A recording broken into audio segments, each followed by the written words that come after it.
The Death Mage Who Doesn't Want a Fourth Time. Chapter 80. The Man Who Comes to an End with His Third Time. Kanata, who knew that Vandalieu was headed for the area beneath the castle through his target radar, clicked his tongue in frustration. In an underground area with limited space, he couldn't use his abilities to their full potential. If he were to release his magic with full power, his own life would be endangered by a cave-in. Even if he used Gungnir to pass through the dirt, he wouldn't be able to do anything about the lack of oxygen. And the gun that he was so proficient with, in Lambda it had become archery, but he could imagine that it would be difficult to fire underground, where there would be many obstacles. He could use Gungnir to make the arrows he fired pass through such obstacles, but his eyes wouldn't be able to see through them. That was why he had used infrared scopes and detection spells to identify his target's locations in Origin, but infrared scopes didn't exist in Lambda, and if he recited an incantation for a detection spell, there was a chance that Vandalieu would sense it and Kanata would be the one being located. Thinking that there was no other choice, Kanata had given up on sniping Vandalieu from afar and started to think about a close-range assassination. He had decided to continue with the plan of attacking Vandalieu here, rather than waiting for another opportunity with better conditions for the assassination, or creating a better plan to create such conditions. He knew that Vandalieu's mobility was superior to his, so there was a chance that Vandalieu would simply run away. But the bigger reason was that he wanted to get this job over with and done so that he could begin his fourth life. And in order to purify the spirits haunting him, although at this point they had already left him to go to Vandalieu, he had poured holy water, which he had obtained from one of the female adventurers he had taken advantage of, over himself. The moment he had target radar on and used Gungnir to pass through the walls and floor to get underground, he had realized that Vandalieu had noticed him. It wasn't a skill that told him this. Despite being a degenerate individual, he was an experienced combatant who had been through countless battles to the death. It was his instincts that told him he had been noticed. "Wait, listen to what I have to say. I'm sorry for what I did back then. Please, forgive me." Having revealed himself faster than he had planned, Kanata kneeled on the ground.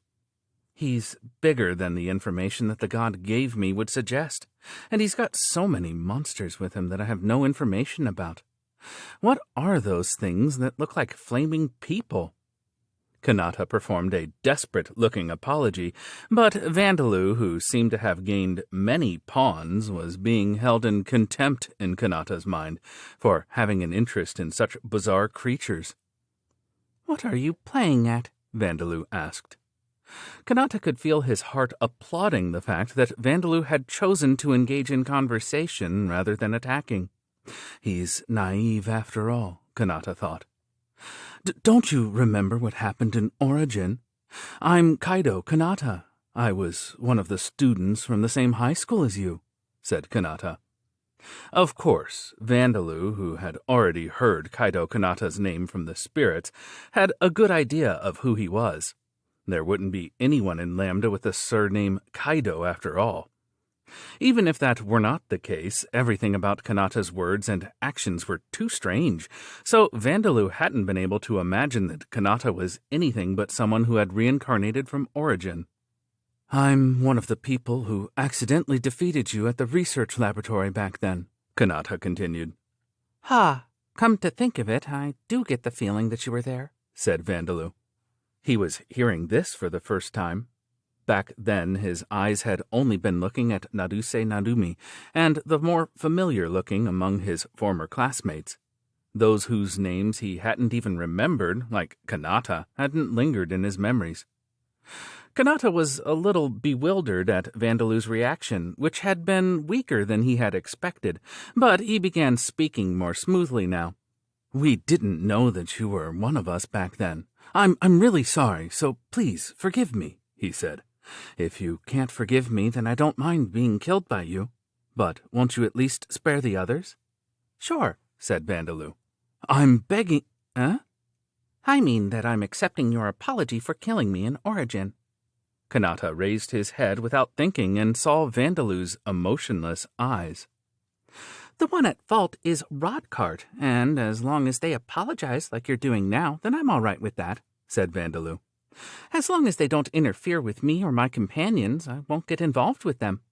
I have a mountain of things that I want to do and things that I need to do, so I don't have time for that. Even now, he had to go and save the Titans that were being made to work in the slave-run mines. He didn't care about others who would reincarnate from origin as long as they didn't harm them, apart from Kanata. These were Vandaleu's true thoughts. In fact, being invited to be their companion or them becoming his allies would be more troublesome. No matter how Vandalieu thought about it, their senses of values just wouldn't match. He would consider it if they were willing to acknowledge each zombie and skeleton as an individual and respect them as such, however. It was probably impossible, though. On Earth and in Origin, raising the dead as undead was generally considered to be desecration of the dead. In many stories, including the stories told by every religion, there were only tragic endings, unless the undying were buried immediately. Situations were frequently seen in the movies and games of Earth where characters would say, "That's not the real him anymore," as they fired a bullet into the zombie's head. Such situations would likely become reality if the others were to try and join Vandalieu. Wouldn't they only accept the use of undead as weapons at best? Such people would be too dangerous to allow near Talosheim. "Is that right?" said Kanata. "All right, I'll make sure to tell everyone else, too. Anyone who interferes with you is barrier." Kanata quickly pulled the trigger of the crossbow that he had been keeping hidden inside the floor with Gungnir. No matter how Vandalieu answered, Kanata had been planning to find an opening and shoot him to death anyway. The bolt fired from the crossbow passed straight through the barrier that Vandalieu had put up instinctively, grazed his ear, and bounced loudly off the wall behind him. The bolt hadn't missed. Vandalieu had dodged it. "I see," he said. "Your cheat-like ability is penetration, not only through physical objects, but it can even penetrate my barrier." Kanata had been certain that his surprise attack would go well, but now his face stiffened at how easily Vandalieu had avoided it. But Vandalieu's danger sense death had been reacting long before Kanata had even bowed before him. That was why Vandalieu had been staring intently at Kanata. Kanata had only thought that there was an opening because he had been unable to read Vandalieu's expressionless face. And Vandalieu had actually heard from the spirits that Kanata's cheat-like ability was a penetration ability, so he'd already had a good idea of what was coming. At the very least, he had known that Kanata was not an enemy that he could let his guard down against just because there were obstacles and barriers between them. Kanata clicked his tongue again. "Dance, sash of flames!" Recovering from his shock, he conjured flames to obstruct the view of Vandalieu and his allies. "Bastard!" Zran shouted. "Zran, Eleonora, just like I said earlier, leave things to me, because I want to know what kind of power I can expect from those who reincarnated from origin, like me," said Vandalieu. "Also, I have to test my new skill."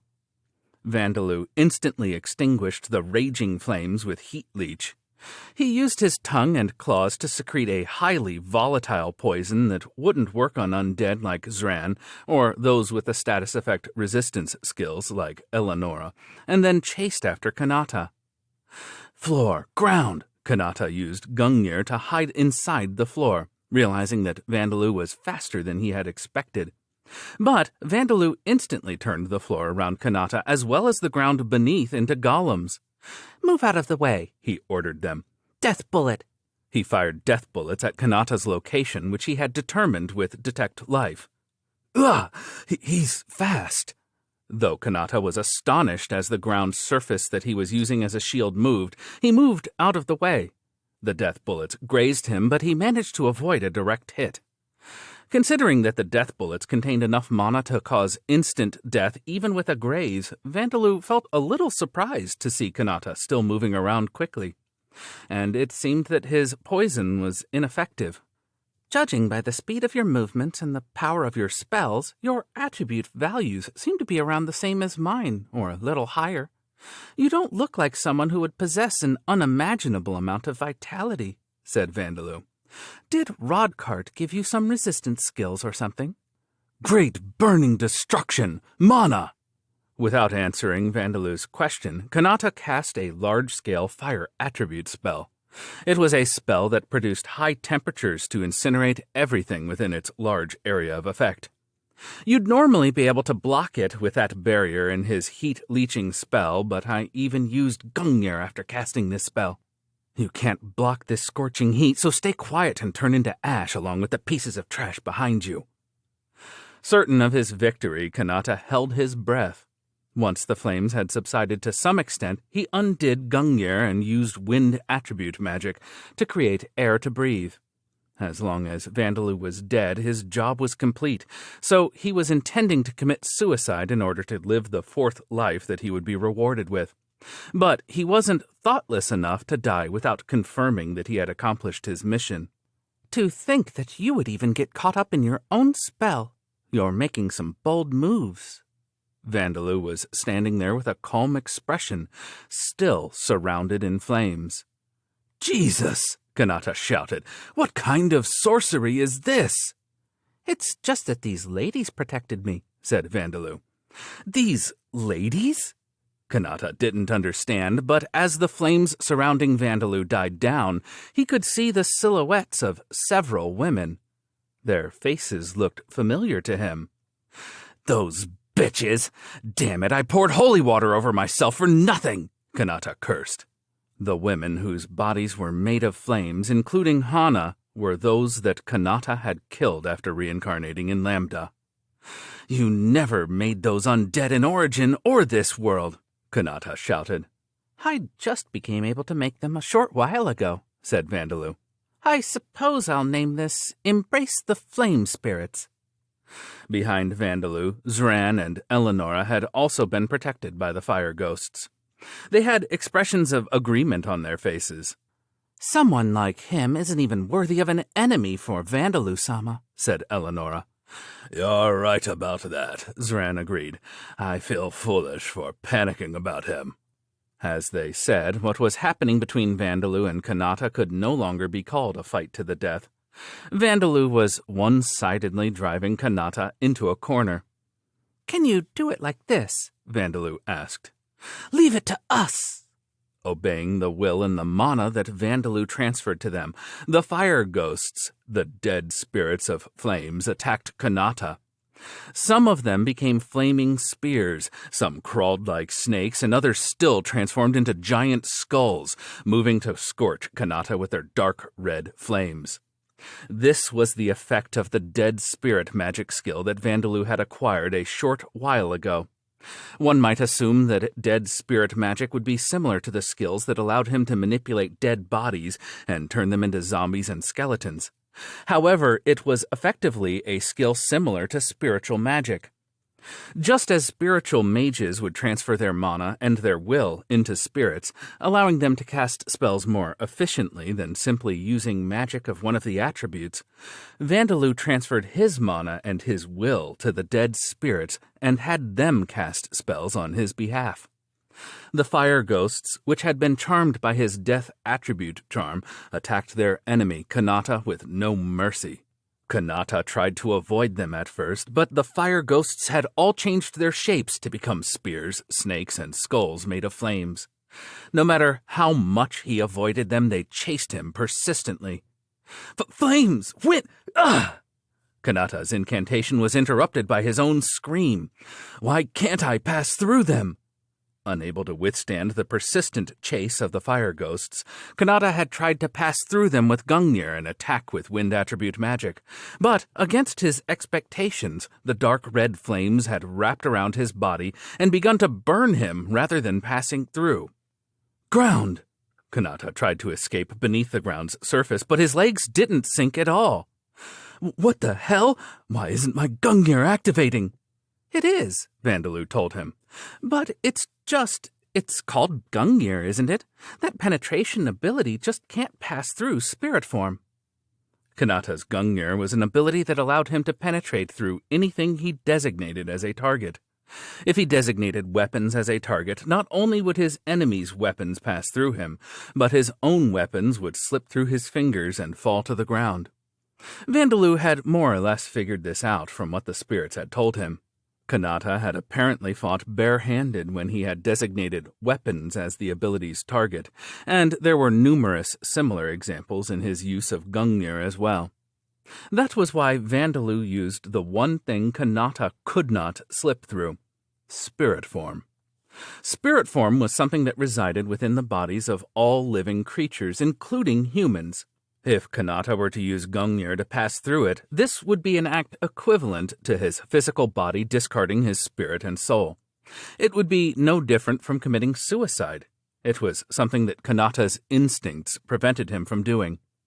That was why Kanata could not avoid the attacks of the fire ghosts, whose spirit form bodies themselves were burning. And Vandalieu had used spirit form transformation on a part of his physical body, extended it behind the walls, floors, and ceiling, and used materialization. "Ah, I have some other attacks that you can't pass through too," said Vandalieu. "For example—" Vandalieu pursed his lips and released a scream directed in Kanata's direction. Kanata, who was struggling to withstand the fire ghost's attacks with his fire attribute resistant and wind attribute resistance, and somehow trying to make a counterattack, took a direct hit and let out a scream as he covered his ears. My ears! His mental corruption mostly blocked Vandalieu's mental encroachment, but scream was a skill rather than a spell. Thus, it was impossible for Kanata to block the direct attack on his sense of hearing, the harsh noise that sounded like fragments of glass being grinded against each other. This was another of Gungnir's weaknesses. If Kanata were to designate sound as a target, he wouldn't be able to recite any incantations himself. He couldn't designate sound as a target for Gungnir if he intended to cast spells. "Also, your final weakness is—" As Kanata suffered with blood pouring out of his ears, Vandalieu approached him defenselessly. Mana! Kanata drew his knife with his burnt, blistered hand and threw it at Vandalieu as his only way to recover from this hopeless situation. Vandalieu effortlessly deflected it with his claws. "No matter what kind of attacks you use, you can't designate your enemy's body as a target for your ability. If you did, you wouldn't be able to harm them after all," said Vandalieu. "That's why I can just use my physical body to protect myself. And of course, my claws." "Claws!" Kanata shouted, throwing another knife. This time, Vandalieu struck it down with his extended tongue.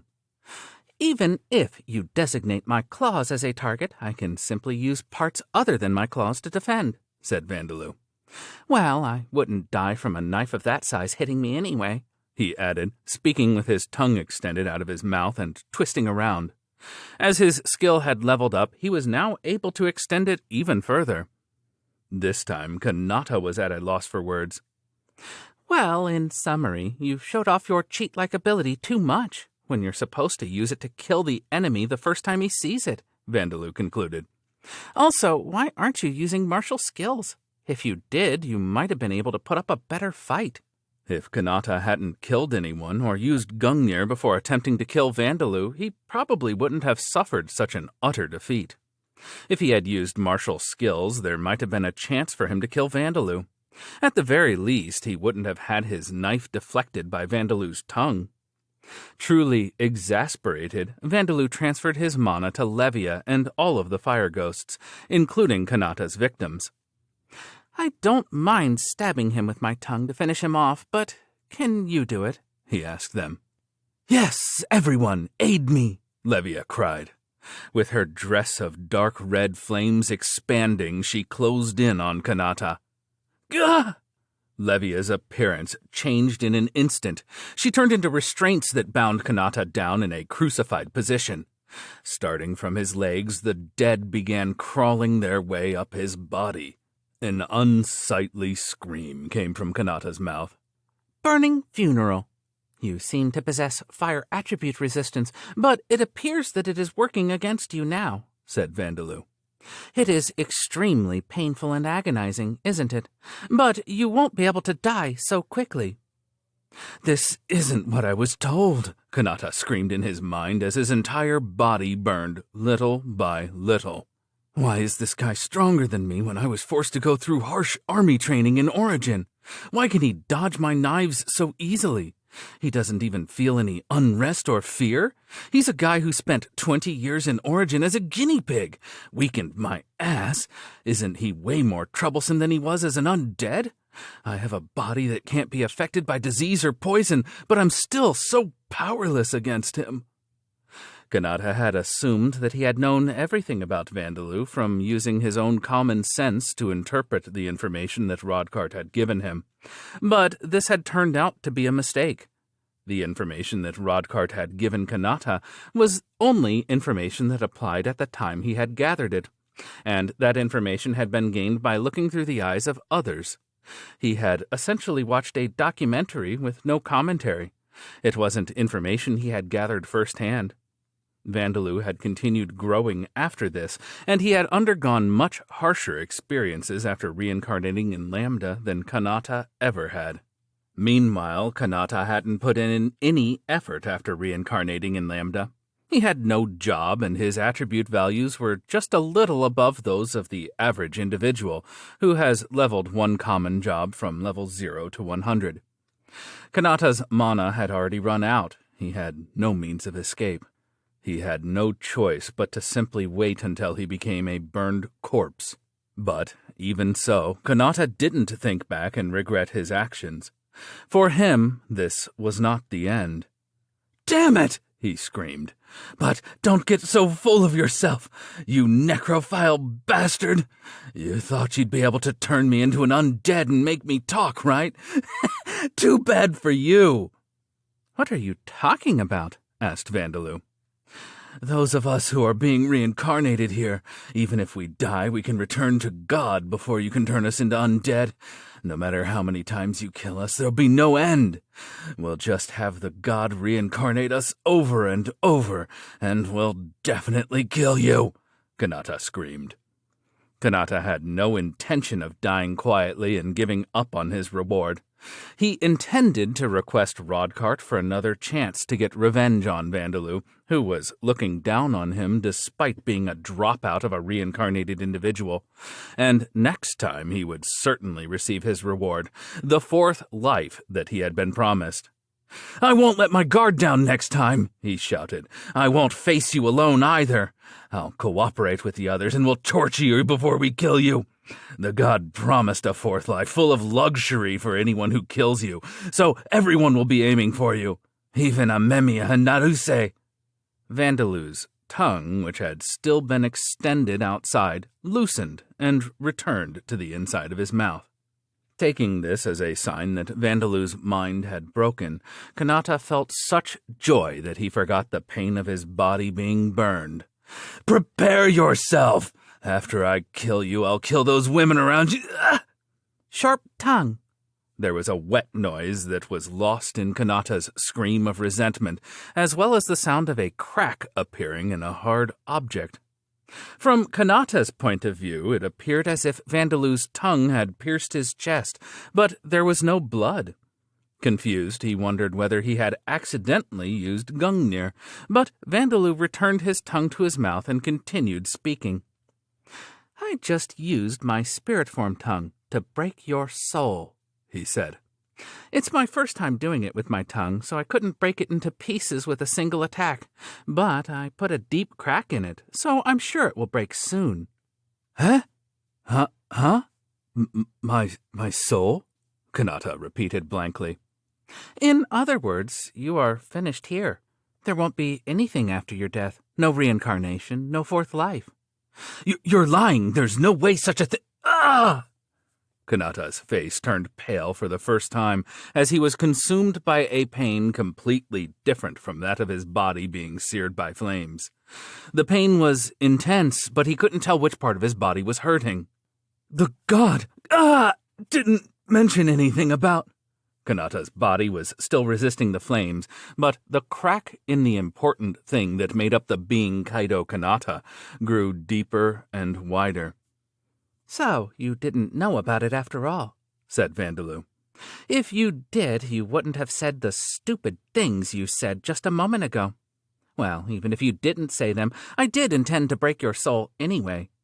Kanata had been panicked and flustered up to this point, but he hadn't felt the raw despair that his face was filled with now. "No, stop it! How can you do such a horrible thing?" he cried. "To think that there's nothing left in the future for me. I still have a lot of things I want to do.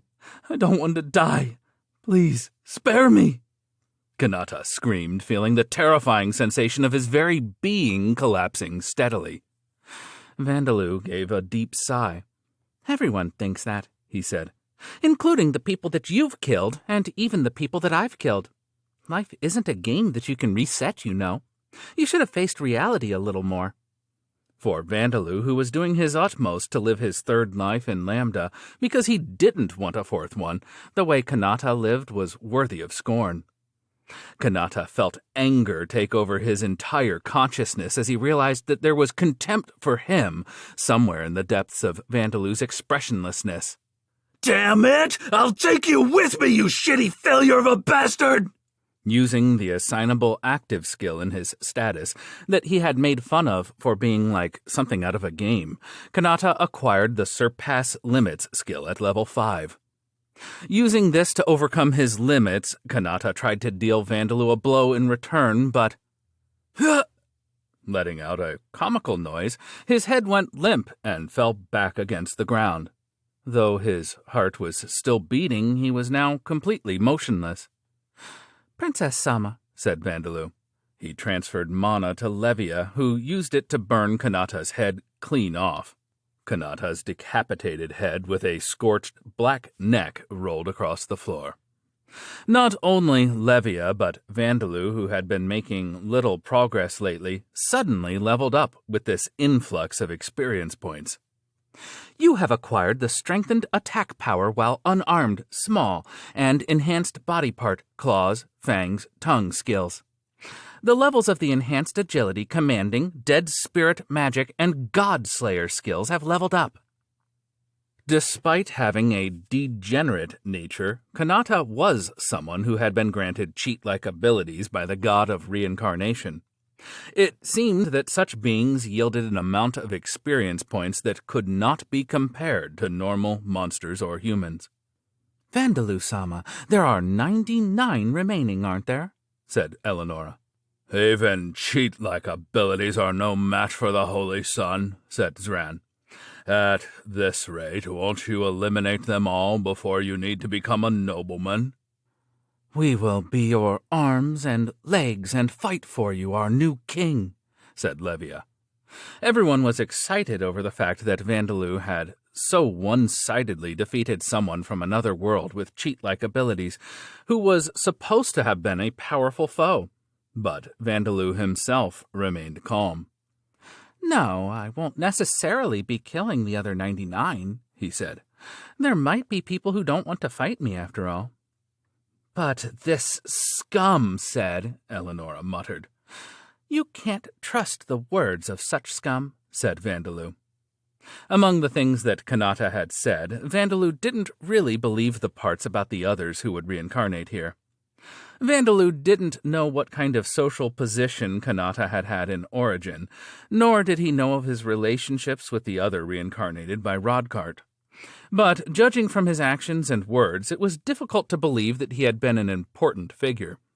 Even if he did have some close friends, they were probably few in number. The others who would reincarnate here would probably already know or soon know about Kanata's demise and the fact that Vandalieu was the one who had caused it, but wouldn't there be some who changed their opinions given this information? Other than keeping quiet about my soul break, I think Rodcart is underestimating me when he tells the others about me. With that being the case, the fact that I've destroyed Kanata should be enough to make the others reconsider coming after me. Of course, there would be some among them that would criticize Vandalieu for having broken Kanata's soul. Even if he told them about the inhumane things that Kanata had done, there might be some with flowery ideals in their head, insisting that Kanata was still a human. It was unlikely that all of them would be like that, however. For now, we'll deal with the others reincarnating here with the same policy as we've done up until now. But what should we do if they all reincarnate here with adult bodies? Vandalieu wondered. If they were all to start in this world with no bonds with other people, the efforts that Vandalieu was planning to make in order to become an honorary nobleman, gain societal fame, and create circumstances where it would be difficult to lay a hand on him. "It won't be pointless, will it?" said Zran. "If you become great before them, Holy Son, even if they act like heroes and try to find faults with you, those around you will be your allies." "Indeed," Eleonora agreed. "Even if they have incredible skills, if it comes down to choosing between people whose identities and origins are unknown and a well-known person, people will normally support the well-known person, won't they?" "Huh? You already ruled Talosheim, yet you want to become even greater?" asked Levia. "You are an unexpectedly ambitious individual." "Our new king intends to reign supreme over this world. No wonder there's a god sending assassins for him. We have already perished. If we can become the cornerstones for our king's rule, nothing would make us happier." Princess Levia and the ghosts of her bodyguards were stirring in excitement. It seemed that Vandalieu needed to discuss things with them a little more. "Wait, I don't have any intentions of reigning supreme or ruling the world," he said. "For now, we'll destroy this place so that the people don't make a fuss over the seal on the Demon King's blood being removed. Make it look like this guy on the ground here was the one who did it, and I suppose we'll stop by the treasury where the treasures stolen from Princess Levia are being kept before we return." It would be bad if it became known that Vandalieu and his companions had infiltrated the castle and removed the seal on the Demon King's blood. But with that said, slaughtering everyone in Duke Hartner's castle wasn't a good idea either. Vandalieu decided to be satisfied with these measures. "Well then, tomorrow night let's fly to the city ruins near the tunnel where Borkus and the others are headed," he said. After retrieving the coffin in which the Demon King's blood had been sealed, and the remains of the whips that had bound it, Vandalieu and his companions put Duke Hartner's castle behind them.